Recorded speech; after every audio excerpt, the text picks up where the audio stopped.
O decano do Supremo Tribunal Federal, Marco Aurélio Mello, se aposenta nesta segunda-feira aos 75 anos e já tem substituto. O indicado é o atual chefe da Advocacia Geral da União, André Mendonça, que, nas palavras do presidente Bolsonaro, é um jurista terrivelmente evangélico. Esse é o assunto do Mundo Político de hoje. Eu vou conversar com o jornalista e escritor Felipe Recondo. Ele é sócio fundador do site J, especializado em informações jurídicas e legislativas. É um dos autores do livro Os 11, o STF, seus bastidores e suas crises. Felipe, prazer ter você aqui no Mundo Político outra vez. Obrigada. Obrigado, Vivi. Eu que agradeço, sempre à disposição. Felipe, você escreveu recentemente que André Mendonça é mais do que terrivelmente evangélico. Como que é uma qualificação que o presidente da República deu a ele, não é? O que definiria melhor esse atual chefe, né? Hoje ele é o chefe da Advocacia Geral da União, mas o que você acha que definiria melhor o perfil de André Mendonça? Talvez até o uso dessa expressão terrivelmente evangélico sirva para o presidente Bolsonaro falar com o seu eleitorado, mas ele descreve pouco essa indicação. E descreve, inclusive, pouco o que André Mendonça representaria no Supremo. Uma pauta de costumes em que alguém com esse perfil religioso possa interferir, é cada vez mais reduzida essa chance. Essa pauta vai cada vez menor. André Mendonça demonstrou, em relação a este governo, uma fidelidade e também se tornou uma pessoa da confiança do presidente. Se nós olharmos num passado recente, presidentes têm procurado pessoas com esse perfil para essa vaga no Supremo. Inclusive, conversando com o ministro da velha guarda, como diria o ministro Marco Aurélio, ele dizia que, mais recentemente, os presidentes passaram a procurar pessoas com esse perfil, em quem confiassem. Então, se nós formos ver num passado recente, nós podemos lembrar do ministro Toffoli, indicado pelo presidente Lula, alguém da sua confiança, Alexandre de Moraes, pelo presidente Temer, alguém também da sua confiança, e um pouquinho antes, se a gente lembrar, Fernando Henrique indicou o seu ministro da Justiça, Nelson Jobim, para o Supremo. Então, me parece, nessa ligação, que o presidente procurou alguém da sua extrema confiança e que demonstrou ao projeto de governo uma fidelidade quase canina, uma fidelidade uma linearidade, inclusive, na sua atuação durante todo esse tempo. Então, na minha opinião, mais do que terrivelmente evangélico. O terrivelmente evangélico talvez seja um recado do presidente Bolsonaro para o seu eleitorado, para a comunidade evangélica, mas, em termos de Brasília, de Supremo e de futuro, alguém que tem essa fidelidade e essa confiança do presidente. Agora, sendo ele terrivelmente evangélico e sendo depositário de toda essa confiança, que impacto você acredita que a entrada dele vai, de fato, ocasionar, não é? A presença dele ali no grupo dos 11. Isso especialmente quando a gente fala de pauta de costumes, direitos humanos, né? Morais e tal. Que impacto pode ter? É interessante a gente pensar em que processos pode haver em que ele interferiria a partir desse espectro, a partir desse prisma. E essa pauta, ela está cada vez menor. Por exemplo, união homoafetiva já está definido pelo Supremo. Escola sem partido, mesmo que tenha um processo ou outro ainda pendente, já tem uma jurisprudência sólida do Supremo em relação a isso. Aborto não é algo que esteja ainda na visão do Supremo e é um caminho muito distante. Aborto de feto anencefálico também o Supremo já decidiu. Então, me parece que essa agenda ela é reduzida. Essa agenda de costumes ela é reduzida. Na parte de direitos humanos, eu não saberia, e acho que talvez a gente possa arriscar e errar se nós pensarmos que André Mendonça, por ter vindo de um governo com uma agenda ou com um discurso muito específico nessa área, vai repetir a agenda do governo estando no Supremo. Eu tenho minhas dúvidas em relação a isso. Mas, além de tudo isso, ele vai ser 1 em 11. ele não tem, por mais que os ministros, e a gente venha falando muito disso ao longo do tempo, né, sobre monocratismo, sobre essa hiperindividualização dos ministros do Supremo, mas ele vai ser 1 em 11 e ele tem poderes também reduzidos. E mesmo que ele dê qualquer decisão que seja considerada depois espalhafatosa, heterodoxa e tal, o Supremo depois pode, no seu plenário, corrigi-la. Vou lembrar aqui um caso que inclusive, bateu muito aí em Minas Gerais, né? O caso da abertura dos templos religiosos e das igrejas, que o prefeito falou que não ia respeitar a decisão do Supremo, uma decisão do ministro Nunes Marques, numa véspera do sábado, do final de semana, e aí o Supremo depois cassou essa decisão. Então, aquela decisão, eu acho que mostra bem que o ministro do Supremo até pode bastante, mas este Supremo de hoje está cada vez mais vacinado em relação a esse tipo de situação. Claro, ainda tem inúmeros casos nesse sentido, de ministro que decide sozinho e depois não leva para o plenário a decisão. Mas isso é um custo que o ministro paga e esse custo está cada vez mais alto. Agora, e a expectativa de atuação dele nessa consonância com Bolsonaro, né? Porque mesmo ele sendo um único ministro entre 11 e tendo esse perfil muito específico, no caso, por exemplo, do Cássio Nunes, o Cássio Nunes, a leitura que se faz do comportamento dele é que ele atua numa consonância com os pensamentos e desejos do presidente da República. Como é que você acha que André Mendonça vai se comportar? Viva, eu dividiria, se você me permite, a minha resposta em duas partes. A primeira é o que o presidente pode querer que ele entregue e o que ele também pode entregar. E depois uma segunda parte que vai ser difícil a gente comparar as duas pessoas, as duas indicações inclusive, mas vamos à primeira. O que o presidente pode querer que um candidato seu entregue? O presidente tem uma agenda muito específica, e a agenda eleitoral, né? A gente já percebe que a agenda do governo está de olho em 2022. A agenda da pandemia já está definida pelo Supremo, uma jurisprudência também consolidada sobre o poder dos governadores, dos prefeitos de enfrentar a crise. Uma pauta econômica com impacto fiscal também, o Supremo já tem enfrentado muito bem isso e o ministro André Mendonça vai fazer parte dessa maioria. Uma agenda trabalhista, de processos trabalhistas, também já tem uma maioria no Supremo nesse sentido. Então, nesse bojo no Supremo, talvez ele entregue pouco, talvez ele possa entregar pouco. E até por isso, o presidente pode até cobrá-lo a entregar mais do que ele eventualmente pudesse entregar. Agora, a gente tem que lembrar que a pessoa, quando entra no Supremo, ela tem o compromisso dela com a Constituição. Vou falar o dever ser, né? Quase como um poliana. Quando entra no Supremo e veste a toga, ele é juiz, ele não é mais ministro do governo, Bolsonaro. Então, a gente vai ter que ver como ele vai se descolar da função que ele cumpria. Em tese, o ministro que entra no Supremo não deve favor nenhum ao presidente da República. Ele pode ter... Em tese, também o presidente não tem poder de pressão sobre ele. Exatamente, a Constituição garante a ele... vitalício. Exatamente, a Constituição dá a ele essa liberdade, essa segurança, para que ele, como julgador, siga a sua consciência e siga respeitando o que está escrito na Constituição. A gente tem inúmeros casos na história de presidentes que disseram que se arrependeram de indicações que fizeram, justamente porque o ministro, depois que entra, é ele sozinho, é ele com a sua instituição. E a instituição, a gente tem que lembrar, é sempre maior do que a pessoa que passa a integrá-la. Ele vai ser mais 1 em 11. E a segunda parte, que eu disse que ia dividir em duas partes, que é a comparação. O ministro Nunes Marques, ele veio de uma carreira de advogado, depois foi ao Tribunal Regional Federal pela vaga da advocacia e foi alçado ao Supremo até num susto. Ele estava fazendo campanha para o STJ, para ser indicado para o STJ, e foi alçado a ministro do Supremo. E ele não tem um convívio com os ministros do tribunal. Por mais que ele já esteja no tribunal, quando ele entrou, o tribunal estava em isolamento, né? Em isolamento, as sessões virtuais. Então, mesmo ele estando hoje no tribunal, ele tem pouca relação com os ministros. Relação próxima ainda não tem. Com um ou outro, talvez ele tenha alguma conversa.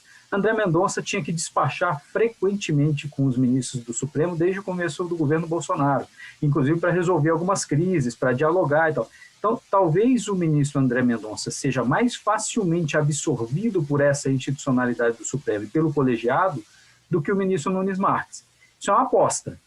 É sempre às cegas, né? Quando se trata de gente, a gente faz uma projeção. A gente não sabe como vai reagir. Eu tenho a percepção ou uma expectativa de que ele vai se adaptar mais ao colegiado por conta desse histórico dele em relação aos ministros do que o próprio ministro Nunes Marques. Agora, a escolha, a gente sabe que a escolha você mesmo mencionou, a escolha do André Mendonça tem um componente político muito forte, é um aceno, não é? a um eleitorado e lideranças, não só o eleitorado evangélico, mas as lideranças evangélicas fortes, politicamente fortes. Bolsonaro está mirando numa mudança, você acredita que ele está mirando numa mudança de perfil que ele tem essa ambição de mudar o perfil do Supremo?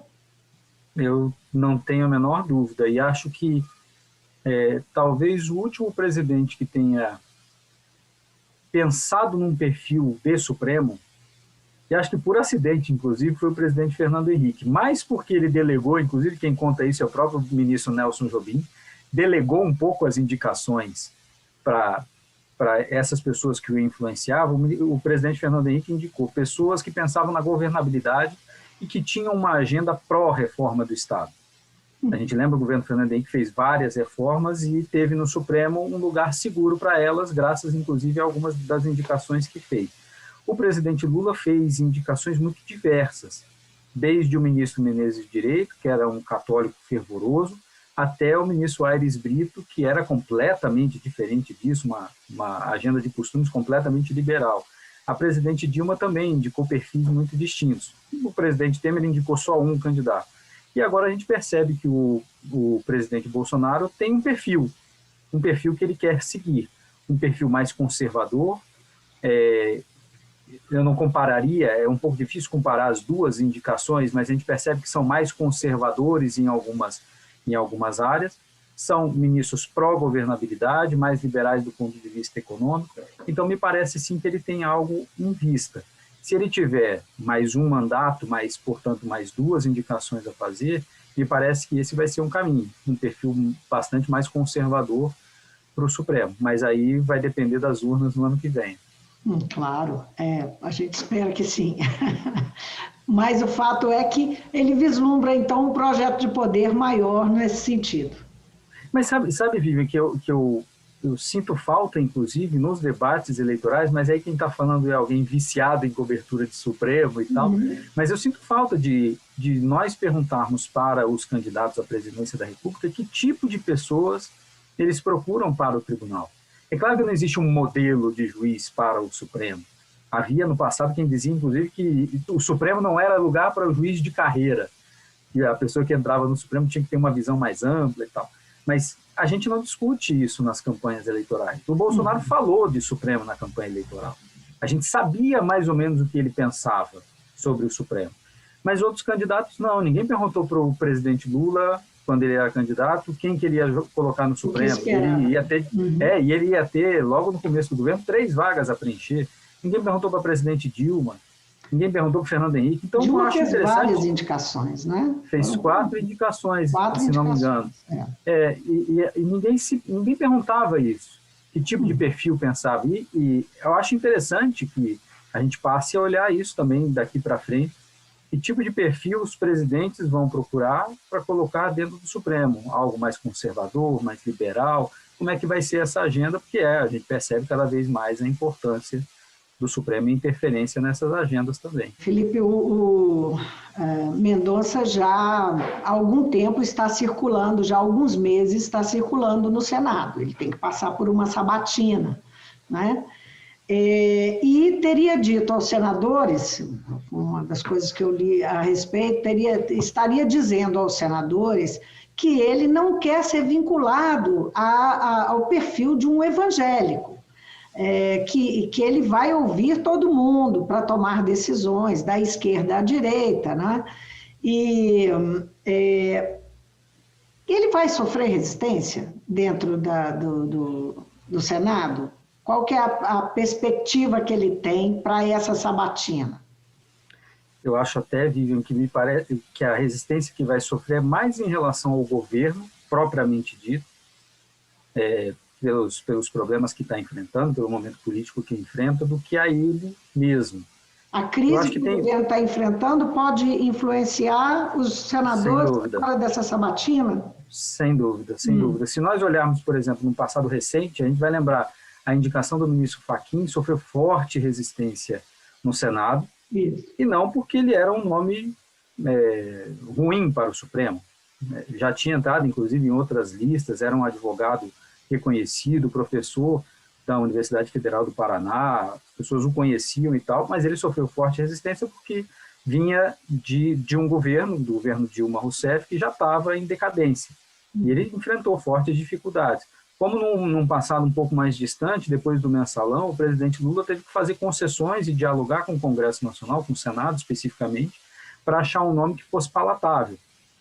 O presidente Bolsonaro saca esse nome, não nos parece que ele tenha articulado deliberadamente com o Senado já se aprovava ou não, acho que algum teste certamente ele fez, mas o governo vai sofrer resistências, a oposição pode usar essa indicação para machucar politicamente o governo, e, claro, tem algumas posturas do ministro, do chefe da AGU, André Mendonça, que podem ser contestadas, como a perseguição a jornalistas utilizando a Lei de Segurança Nacional, ou então um discurso religioso, quando dessa sustentação oral na ação sobre abertura de templos religiosos e igrejas. Então, ele também pode... Da pandemia, não é? Ele fez... Exatamente. Ele fez essa sustentação oral que chamou muita atenção, inclusive... recebeu uma resposta muito severa do ministro Gilmar Mendes depois da sustentação. Então, tem algumas coisas dele que ele vai ter que pagar uma conta, mas essa conta me parece maior em cima do governo Bolsonaro. E aí a oposição pode usar esse processo, sim, para fazer alguma resistência ao governo. Agora, até lá, muito provavelmente essa indicação vai ser feita nas próximas semanas, provavelmente logo depois da saída do ministro Marco Aurélio, que é nesta segunda-feira, dia 12, e a gente tem que ver quando vai ser essa sabatina. Muito provavelmente vai ser em agosto.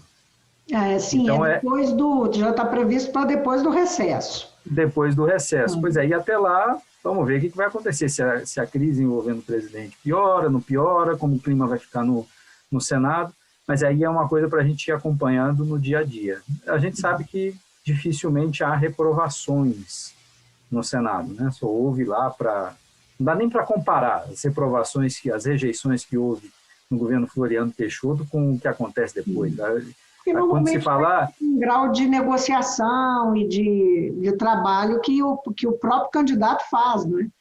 Tem exatamente. uma rotina de se procurar os senadores, se apresentar, né? Exatamente. E tem outra coisa, isso nos chamou a atenção. O presidente havia mencionado 3 possíveis nomes. Melhor dizendo, ele não havia mencionado claramente, mas nós sabíamos que na mesa dele havia 3 nomes.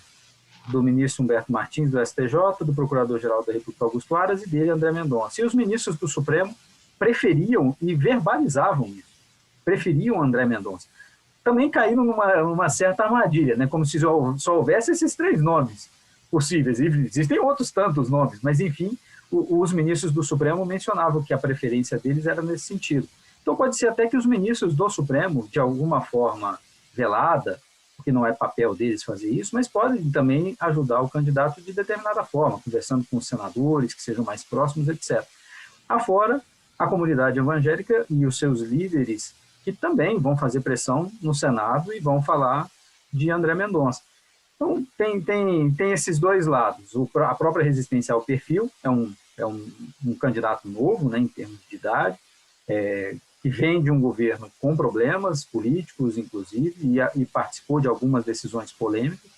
E aí tem essa outra área política mesmo de fazer resistência ao governo Bolsonaro. Em que pese que vai ter aí, ele vai chegar também ainda em época de pandemia, sem as reuniões presenciais, né? Pois mas a sabatina, viu, Vivian? A sabatina, a do ministro Nunes Marques foi durante a pandemia já e foi presencial. Os senadores preferem que, no caso de autoridades, haja sessão presencial. Não, eu até estava pensando, eu não estava pensando mais na sabatina, eu já estava pensando se passar pela sabatina. A posse dele.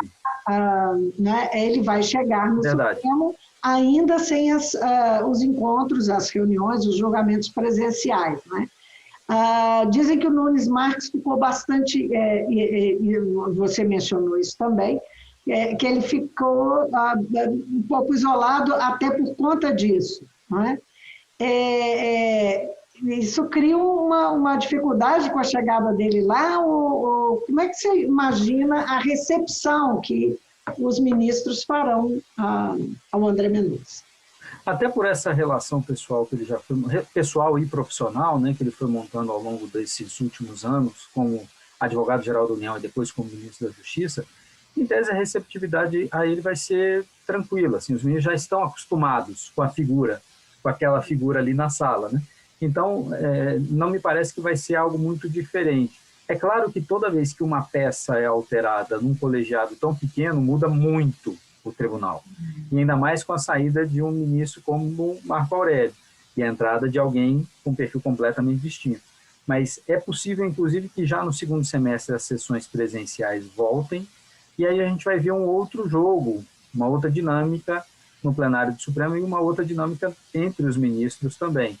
Mas vai ser interessante poder assistir e acompanhar essa mudança, que é bastante sensível, né? A saída de 2 ministros num prazo tão curto, né? Celso de Mello e Marco Aurélio, que estavam há tanto tempo, e a chegada de ministros novos em termos de idade, os 2 abaixo de 50 anos, e vindos os 2 nomeados por um governo completamente diferente do que a gente vê aí nos últimos 30, 40 anos.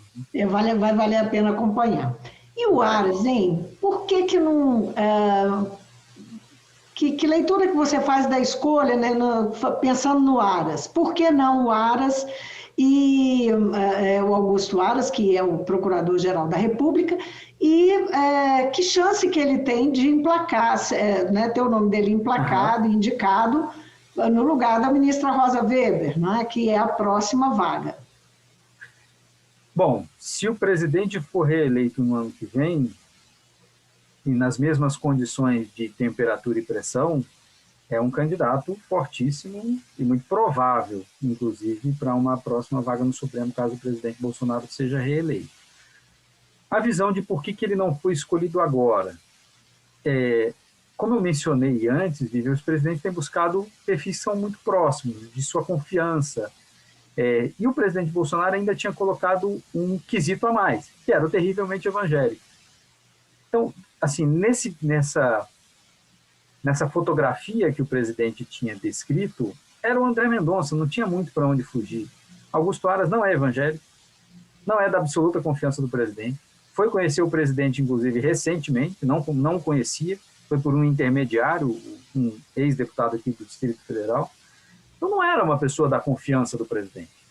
Para uma última vaga, potencialmente, né, uma última vaga no Supremo Tribunal Federal, o presidente não vai escolher alguém em quem ele não tem absoluta confiança, pensando nesses casos recentes.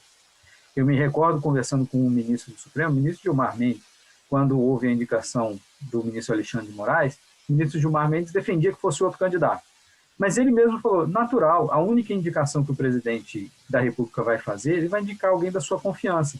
E como o presidente Temer já era mais avançado em termos de idade, as pessoas próximas a ele também já tinham passado dos 65. Então era mais do que natural que o presidente elegesse para essa vaga alguém que fosse muito próximo a ele. Acho que é uma indicação absolutamente natural de André Mendonça, olhando por esse perfil. E aí o próprio Aras já falava que ele sabia que era o segundo, terceiro colocado, qualquer coisa assim nessa corrida, e que se André Mendonça não vingasse, ele teria chance, mas ele sabia que ele não era o preferencial do presidente. O que se diz também é que o presidente olhou para o Aras e falou, não, ele está fazendo um bom trabalho lá na PGR, não vou mexer com ele não, porque ele, enfim, está alinhado, atendendo e tal. Não é? A gente já viu até, né, Vivian, pensando no governo Dilma, por exemplo, A gente lembra que Zé Eduardo Cardoso era um candidato naturalíssimo para o Supremo. E a presidente Dilma falava, não, você fica aqui comigo, você está fazendo um bom trabalho, eu preciso de você. Quando houver uma vaga no Supremo, eu te mando. Bom, o governo Dilma acabou, não tem mais vaga, não tem mais nada. Mas, enfim, isso acontece. Até o próprio Procurador-Geral da República já havia conversado com quem o apoiava nessa disputa para o Supremo, que, não havendo a indicação, que ele gostaria de ser reconduzido para mais 2 anos como PGR, e é o que provavelmente vai acontecer. E, de fato, uma posição bastante sensível, uma mudança muito radical em relação ao passado, né, na Procuradoria-Geral da República, e o governo acha que acertou na indicação do Augusto Aras. Então, de fato, tem esse componente a mais que você mencionou. Felipe, vamos falar um pouquinho do ministro Marco Aurélio Mello, porque, afinal de contas, 30 anos de Supremo e ele é realmente uma personalidade e um personagem importantíssimo do Supremo Tribunal Federal, né? Ele deixa o cargo, agora ele acabou de completar, ele completa nessa segunda-feira, 75 anos, justamente no dia que ele está deixando o cargo, 30 anos depois de assumir. Entrou indicado por Collor de Mello, né? Então o presidente Fernando Collor de Mello, e ele é identificado como um ministro que costuma ter posições dissidentes, né? Eu estava vendo uma matéria sobre isso que traz até os percentuais, e os percentuais são impressionantes do quanto ele realmente ele toma posições dissidentes em relação à maioria. Qual que é o legado, pensando nessa história toda dele, qual que é o legado que Marco Aurélio deixa ao Supremo? Eu acho que o principal deles, assim, tem muitas pessoas que fazem crítica, ou uma leitura bastante crítica da passagem do ministro Marco Aurélio pelo Supremo. Claro, por suas decisões, por alguma incoerência dele, é natural que em 31 anos, e o ministro Toffoli fez essa conta, ele levantou quantas decisões o ministro Marco Aurélio deu só sob sua relatoria ao longo desses mais de 31 anos. E, inclusive, perdeu dessa conta 9 anos porque não havia contabilidade. Então, eram quase 270 mil decisões.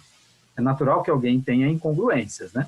Mas ele mesmo falava que não tinha compromisso nem com seus erros, nem com seus acertos. Então, eu lembro de uma matéria de 1993, alguma coisa assim, da revista Veja, dizendo a biruta do Supremo.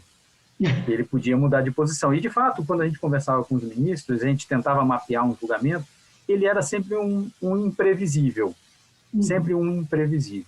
E aí eu acho que do legado é uma disposição, inclusive, de ficar vencido, disposto a um outro lado, de ser um contraponto. Essa foi a expressão que o professor Oscar Vilhena, da FGV de São Paulo, usou. Não é o voto vencido, é, às vezes, um contraponto.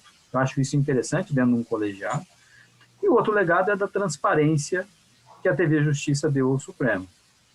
Esse é um legado principal dele. O ministro Marco Aurélio construiu a TV Justiça, ela depois entrou ao vivo, com as sessões ao vivo do Supremo em outra gestão, não foi com ele, mas só o fato de ter uma TV transmitindo as decisões do Supremo já popularizou demais o Supremo Tribunal Federal. Graças a isso é que a gente está discutindo isso aqui hoje, né? No passado, até esse nosso debate inexistiria. Eu me lembro que tem uma matéria de 1981 do presidente Xavier de Albuquerque do Supremo chamando os jornalistas e fazendo um apelo para que eles cobrissem o tribunal. Realidade muito diferente de hoje. Muito diferente de hoje. Então, acho que um pouco disso é graças a Marco Aurélio e essa hiperabertura do Supremo, uma abertura que já vinha de outros presidentes, do ministro Pertence, depois do ministro Veloso, 2 mineiros, inclusive, e aí depois o ministro Marco Aurélio consolida com a criação da TV Justiça. Então, acho que, para mim, esse é o legado principal de Marco Aurélio e essa disposição sempre de falar com a imprensa, o que pode também sofrer algumas ressalvas por parte do pessoal da academia, mas nós jornalistas, todo jornalista em Brasília tinha um telefone dele. Eu, infelizmente, tinha que ligar e sabia que ia tocar o hino do Flamengo do outro lado, mas tudo bem. Eu, como tricolor, eu faço essa concessão, fazia a concessão porque a gente precisa da informação. E tem um episódio que, durante uma sessão, né? Isso não é muito, isso é meio recente, não é? Tocou o hino do Flamengo no meio da sessão, porque alguém telefonou para ele. Isso só me impressiona quem é que liga para o ministro do Supremo no meio de uma sessão, mas enfim. É seguro que ele vai estar na sessão. Também deixou o som ligado, né? Depois disso, acho que ele até parou de levar o celular, inclusive, para a sessão. Isso. Só para a gente encerrar a nossa conversa, a entrevista, ele deu uma entrevista recente manifestando apoio ao ministro André Mendonça, né? Mas manifestou o Aras também, né? Também. Foi um no cravo, outro na ferradura. Sabe que às vezes mas sabe que às vezes é até interessante, porque se havia 3 candidatos e ele declarou a 2... É verdade. Ele não declarou a um deles, que é o ministro Humberto Martins do STJ. Mas, assim, o ministro Marco Aurélio, às vezes, é tão espontâneo nas coisas que fala, que a gente tentar enxergar nisso um sinal de que, então ele não apoiava Humberto Martins, não necessariamente. Não necessariamente. É, de fato, como você disse, uma personagem. É isso aí. Então, a gente vai ficando por aqui na nossa conversa, uma ótima conversa, mas o nosso tempo acabou. E vamos aguardar, então, a chegada, né, efetiva sabatina e chegada do ministro, se ele passar pela sabatina. Exatamente. É isso aí pela frente, né? Com o governo em crise, pode ter problemas pela frente, como você disse. Sempre possível, sempre possível. Felipe, muito obrigada por essa conversa, então. Eu que agradeço, Vivian, sempre à disposição. Eu conversei com o jornalista e escritor Felipe Recondo, ele é sócio fundador do site J, especializado em informações jurídicas e legislativas, é um dos autores do livro Os 11, o STF, seus bastidores e suas crises. E a gente falou aqui sobre a iminente chegada de André Mendonça ao Supremo Tribunal Federal para ocupar a vaga de Marco Aurélio Mello, que deixa o Supremo nessa próxima segunda-feira, dia 12, quando ele completa 75 anos. É isso aí, a gente fica por aqui, até a próxima. Tchau, tchau.